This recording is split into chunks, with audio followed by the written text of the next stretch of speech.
গন্তব্য যদি হয় একেবারে অন্য স্বাদের অচেনা কোনো এক জায়গা, বেড়ানোর আনন্দই হয় আলাদা। দিন কয়েকের অপার অবসর কাটাতে একবার ঘুরে আসতেই পারেন অপূর্ব এই প্রান্ত থেকে। আমাদের পড়শি রাজ্য উড়িষ্যার দক্ষিণ পশ্চিমাঞ্চলে অবস্থিত কোরাপুট জেলা তার প্রাকৃতিক সৌন্দর্য, আদিবাসী সংস্কৃতি এবং ঐতিহাসিক স্থাপত্যের জন্য বিখ্যাত। পাহাড়, পর্বত, ঝর্ণা, গুহা ও সবুজ অরণ্যে ঘেরা এই অঞ্চল প্রকৃতি এবং সংস্কৃতি প্রেমীদের জন্য এক আদর্শ গন্তব্য। তাহলে আর দেরি কেন? তাহলে চলুন ঝটপট ঘুরে দেখি কোরাপুটের এই অপার্থিব সৌন্দর্যকে। হ্যালো জনগণ, তো কেমন আছো তোমরা? আমি অর্পণ, সাথে ক্যামেরায় বরুণ। ট্রাভেলার্স ডায়েরির আরও একটা নতুন ভিডিওয়ে আপনাদেরকে স্বাগত জানাই। প্রথমেই বলি এই কোরাপুটে আসবেন কিভাবে। কোরাপুটে আসার জন্য আপনারা রেল যোগে আসতে পারেন। সেক্ষেত্রে আপনাদের হাতে অপশান হচ্ছে হাওড়া থেকে 18005 হাওড়া সম্বলেশ্বরী এক্সপ্রেস। এই ট্রেনটি প্রতিদিন রাত্রে হাওড়া 10টা 10 ছাড়ছে, আর পরের দিন সন্ধ্যা 6টা 55 এসে পৌঁছাচ্ছে কোরাপুট জাংশনে। তাছাড়া আপনারা যদি আকাশপথে আসেন তাহলে সেক্ষেত্রে আপনাদের নিয়ারেস্ট এয়ারপোর্ট হবে উড়িষ্যার জয়পুর ডোমেস্টিক এয়ারপোর্ট। এখান থেকে সড়কপথে কোরাপুটের দূরত্ব মাত্র 22 কিলোমিটার। আর যদি আপনারা ভাবেন আপনাদের বাড়ি থেকে নিজস্ব গাড়ি বা বাইকে আসবেন, তাহলে সেক্ষেত্রে আমরা গত পর্বে রোড গাইড ভিডিও দিয়ে রেখেছি, তার সাহায্য আপনারা নিতে পারেন। আর সেই ভিডিওর লিঙ্ক আমি ডেসক্রিপশন বক্সে আপনাদের জন্য দিয়ে রাখছি। এবার বলি আপনারা কোরাপুটে কোথায় থাকবেন। এখানে কিন্তু অনেক হোটেল অপশন পাবেন, যেমন হোটেল অতিথি, হোটেল আসাকা, এছাড়া রয়েছে কোরাপুর পাইন রিসর্ট, মানে যেটাতে আমরা ছিলাম। এই হোটেলগুলির ফোন নাম্বার আমি আপনাদের জন্য ডিসক্রিপশন বক্সে দিয়ে রাখবো। এছাড়া আমরা যে পাইন রিসর্টে ছিলাম সেই পাইন রিসর্টের রুম কেমন, কিভাবে বুক করেছি, কি প্যাকেজ আছে বা কি খরচ, সেই সমস্ত কিছু নিয়ে আগামী পর্বে একটা ডেডিকেটেড ভিডিও আপনাদের জন্য আসছে। এবার চলুন আপনাদেরকে নিয়ে আমরা বেরিয়ে পড়ি কোরাপুটের আনাচে কানাচে কোরাপুট দর্শনে। আচ্ছা, আপনাদের বন্ডা জাতির কথা মনে আছে? বা ধরুন কোনো গর্জনের কথা? ঠিক আছে, আমি মনে করাচ্ছি। তাহলে আমি আর বরুণ আপনাদেরকে নিয়ে একটু টাইম ট্রাভেল করে রিভার্স টাইমে যাই আপনাদের একেবারে বাচ্চাবেলায়। সেই কিশলয় আশুতোষ ভট্টাচার্যের কথা মনে আছে? ডুডুমার ডাক। হ্যাঁ, সেই আশুতোষ ভট্টাচার্যের ডুডুমার ডাক মানে ডুডুমার জলপ্রপাতের যে গর্জন যিনি ব্যাখ্যা করেছিলেন, সেই ডুডুমার জলপ্রপাতের সামনে দাঁড়িয়ে রয়েছি আমি আর বরুণ। ডু ডু মা জলপ্রপাত। আমি কিন্তু উড়িষ্যার ল্যাঙ্গুয়েজ পড়তে পারছি। এটা ড ড মা জলপ্রপাত। উড়িষ্যার কোরাপুট জেলায় অবস্থিত হচ্ছে এই ডুডুমা জলপ্রপাত। আর ডুডুমা জলপ্রপাতের যদি খুব ভালোভাবে বলা হয় আশুতোষ ভট্টাচার্যের কথায়, তাহলে সেটা হচ্ছে যে বন্ডা জাতির যে গ্রাম, সেই গ্রামের মধ্যে অবস্থিত হচ্ছে এই ডুডুমা। এই কোরাপুট জেলার একটা সুপ্রাচীন জাতি হচ্ছে কিন্তু এই বন্ডা।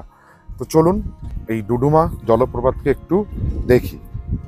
অ্যাকচুয়ালি ডুডুমা কিন্তু দুটো পার্ট আছে। আমরা এখন যেটা সামনে আপনাদের দেখাচ্ছি এটা হচ্ছে অন্ধ্রপ্রদেশের ডুডুমা, আর আমার সামনে যেটা দেখতে পাচ্ছেন আপনারা সেটা কিন্তু হচ্ছে উড়িষ্যার ডুডুমা।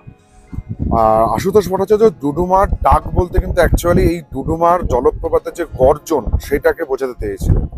175 মিটার উপর থেকে বিপুল জলরাশি কিন্তু পড়ে তৈরি করছে যে নদীটা, সেই নদীটার নাম হচ্ছে মাচকুন্ডা। আর তলাতেই যে এই মাচকুন্ডা নদীটা কিন্তু বয়ে চলেছে। আর সত্যি কথা, তিনি একটা জায়গায় বলেছিলেন যে বিশাল জলরাশি সুউচ্চ প্রস্তর খণ্ডের এসে কুয়াশার সৃষ্টি করছে। একেবারে সত্যি সত্যি কিন্তু কুয়াশায় পুরো মেঘে পুরো ঢেকে রয়েছে।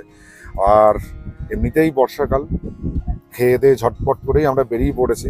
হাতে ছাতা রয়েছে। ছাতা মানে কিন্তু আমাদের কাছে ডেফিনেশন আছে টল, ডার্ক আর হ্যান্ডেবেল। বাট আমার ছাতাটা কিন্তু টল বাট ডার্ক নয় এবং হ্যান্ডেবেল আছে। যাই হোক, আপনারা দেখে নিন এই ডুডুমার অপরূপ সৌন্দর্যকে।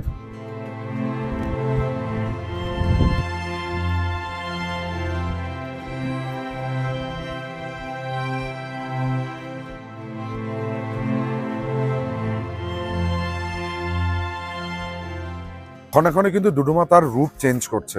কখনো এক ঝাঁক মেঘ এসে ডুডুমাকে ঢাকছে, আবার কখনো ক্লিয়ার হয়ে ডুডুমাকে আমাদের সামনে একেবারে সুস্পষ্টভাবে তুলে ধরছে। সত্যি বেশ কিছুটা সময় কেটে যাবে এই ডুডুমার গর্জন বা ডাক অতটা না আসলেও এই প্রাকৃতিক সৌন্দর্য, সবুজ সবকিছু দেখে। আর একটা কথা আপনাদেরকে বলে রাখি, মানে ডুডুমাতে আসতে গেলে অনেকের মাথায় তো থাকতে পারে যে অনেক হাঁটতে হবে বা কিছু, সেটা একদমই নয়। ওই উপরে যে গেটটা রয়েছে, যেটা থেকে আমরা আসলাম, ওর সামনেই পার্কিং লট থেকে খুব একটা বেশি নয়, ওই গোটা 25টা মতন ধাপ আর কি নেমে চলে আসতে হবে, যেটা 8 থেকে 80 সবারই পক্ষেই সম্ভব।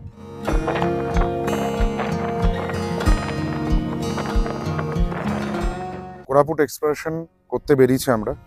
ডুডুমা দেখে বালডা কেভ যাওয়ার পথে আমরা যে জায়গাটা এখন দাঁড়িয়ে আছি, এটা হচ্ছে কোলাব ড্যাম। এটারও একটা আলাদা ভিউ পয়েন্ট আছে, বাট আমরা সেই ভিউ পয়েন্টের দিকে যাচ্ছি না। বেশ সুবিশাল একটা রিজার্ভার, এটা কিন্তু ম্যান মেড একটা ড্যাম। এর আপার পোর্শন আছে আর লোয়ার পোর্শন আছে। এটা সম্ভবত আপার কোলাব ড্যামের একটা পার্ট।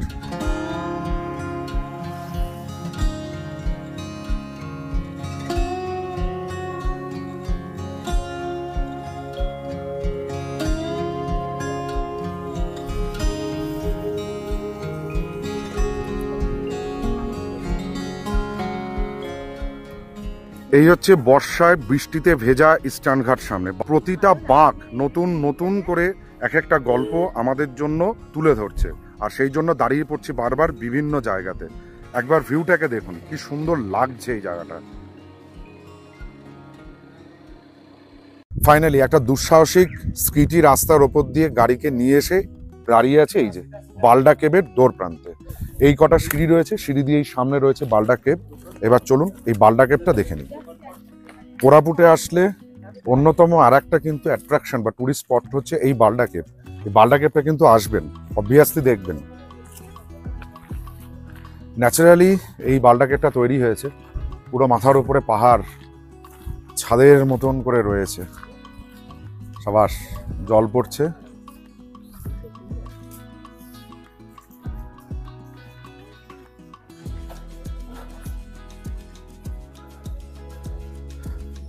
এটা হচ্ছে বালডা কেভের ইন্টেরিয়ার।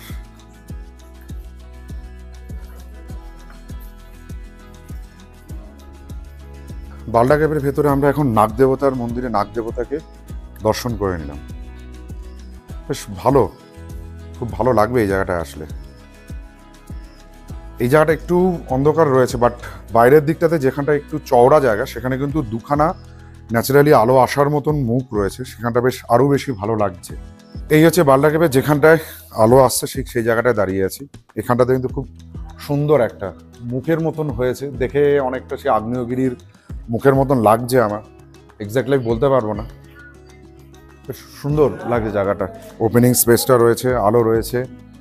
এক কথায় বালডা কেভ কিন্তু আসলে নিরাশ আপনাদেরকে করবে না। বরুণকে সম্বর্ধনা জানাচ্ছে সুদীপ্ত।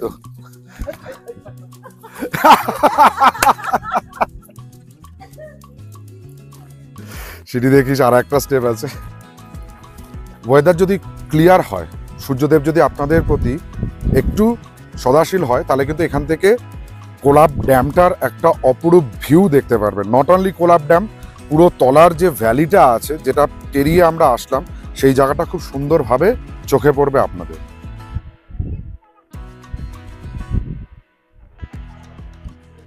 আমরা সবাই এটা প্রতিটা মুহূর্তে বাঁচতে চাই। এই মুহূর্তগুলো কোনো একটা জায়গায় এসে যেন কোলাপ করে যায়। হ্যাঁ, এই জায়গাতে অন্তত একটা কথা আমার মনে আসছে, চুপ, এই মুহূর্ত চুপ। আমরা বালডা কেভটা দেখে এসে বালডা ভিউ পয়েন্টে বসে আছি, একদম শেষ প্রান্তে। এই জায়গায় দেখেই মনে হচ্ছে বালডা পাহাড়টাও শেষ, আর ওখান থেকে গ্রিন মাউন্টেন, ফরেস্ট, তার সামনে আবার কোলাব লেক। এটা অনবদ্য, খুব সুন্দর জায়গা। বেশ কিছুটা সময় কিন্তু এখানে কাটানো যায় প্রিয়জন, পরিবারের সমস্ত সবারই সঙ্গে, বন্ধু বান্ধবের সঙ্গে। এনজয় করুন এই বালডা ভিউ পয়েন্টের অপরূপ সৌন্দর্যকে। আর আমি একটু এনজয় করে নিই এই মুহূর্তটাকে।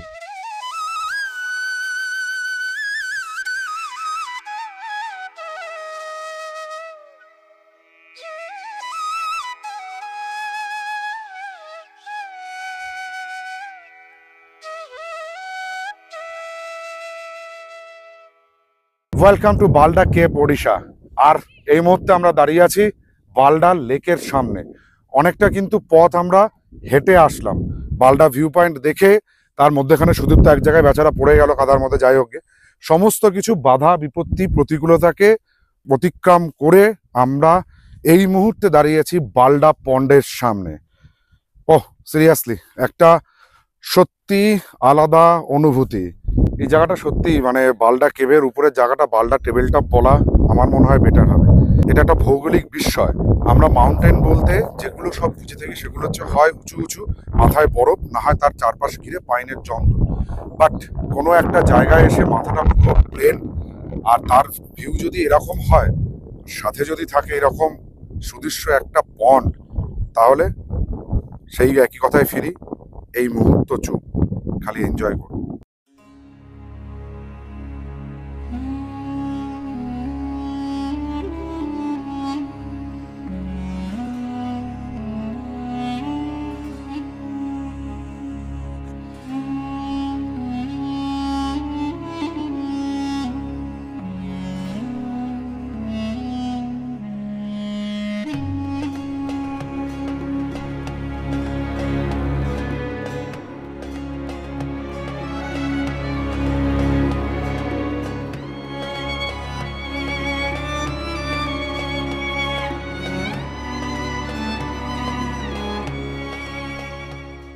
কোরাপুট ভ্রমণের একেবারে শেষ পর্যায়ে আমি দাঁড়িয়ে আছি। আমরা এখন দেখতে যাব রানী ডুডুমা ওয়াটারফল। এই রানী ডুডুমা ওয়াটারফলে আসার জন্য এখানে গাড়ি পার্কিং লট আছে, পার্কিংয়ের জন্য 50 টাকা আপনাদেরকে পার্কিং ফিস দিতে হবে। এছাড়া এই সামনে ঢোকার আগেই একটা টিকিট কাউন্টার আছে, এই টিকিট কাউন্টার থেকে জনপ্রতি 20 টাকা করে টিকিট কাটতে হবে, কেটে ঢুকে যেতে হবে রানী ডুডুমারকে দেখার জন্য। যেখানে একটু সুন্দর সিনসের, এই যে আমাদের দুই সফর সঙ্গিনী শর্মিষ্ঠা দি আর সমতা, দুজনাই কিন্তু ফটো সেশনে শুরু হয়ে যায়। সারাক্ষণ খালি ছবি তুলছে আর ছবি তোলাচ্ছে। একদম রানী ডুডুমার কাছে চলে এসেছি। এন্ট্রান্সটা দেখুন, এই যে শিম্পাঞ্জি বাবা জীবন আমাদেরকে স্বাগত জানাচ্ছে, ওয়েলকাম টু রানী ডুডুমা। চলুন এর পেটের তলা দিয়ে ঢুকতে হবে রানী ডুডুমায়। হাই বাবা, অ্যাপস দেখিস, দেখ 1 2 3। রানী ডুডুমায় আসতে গেলে কিন্তু ম্যাক্সিমাম রাস্তাটা আপনাদেরকে র্যাম্প দিয়ে হেঁটে আসতে হবে। তারপরে থেকে কিছুটা স্টেপ স্টার্ট হচ্ছে, তবে স্টেপগুলো কিন্তু চওড়া আছে এবং ছোট ছোট স্টেপ রয়েছে। সেক্ষেত্রে আমার মনে হয় না 8 থেকে 80 কারো খুব একটা বেশি প্রবলেম হবে। এখন খালি সিঁড়ি দিয়ে কিন্তু উঠতেই হবে, উঠছে আর উঠছে।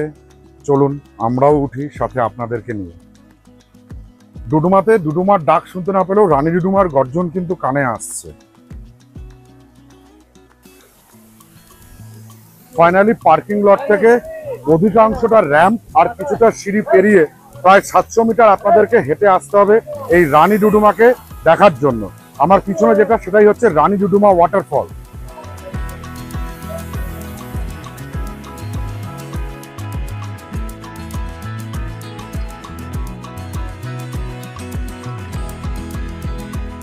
এখন বর্ষাকাল বলে জলটা কিন্তু ঘোলা, বাট অন্য সময় যদি আপনারা আসেন জলটা মনে হয় ক্লিয়ার থাকে। সেক্ষেত্রে এক সেট জামা কাপড় একটু বেশি আনবেন আর টাওয়েল বা গামছা আনবেন। এই ন্যাচারাল সুইমিং পুলে একটু স্নান করতে পারবেন, আর চেঞ্জিং রুম এই পাশেই রয়েছে, প্রবলেম নেই। এখানে চেঞ্জ করে একটা শুকনো জামা কাপড় পরে রওনা হতে পারবেন আবার আপনাদের নির্দিষ্ট গন্তব্যে। এই ছিল আমাদের কোরাপুটের সাতকাহন। এবার আমরা পাড়ি দেবো দেওমালির উদ্দেশ্যে। যদি ভিডিওটা ভালো লাগে তাহলে আমাদের চ্যানেল ট্রাভেলার্স ডায়েরিকে সাবস্ক্রাইব করুন, পাশে থাকা বেল আইকনটি প্রেস করুন সবার আগে নোটিফিকেশন পাওয়ার জন্য। লাইক করুন, শেয়ার করুন, কমেন্ট করুন। টাটা।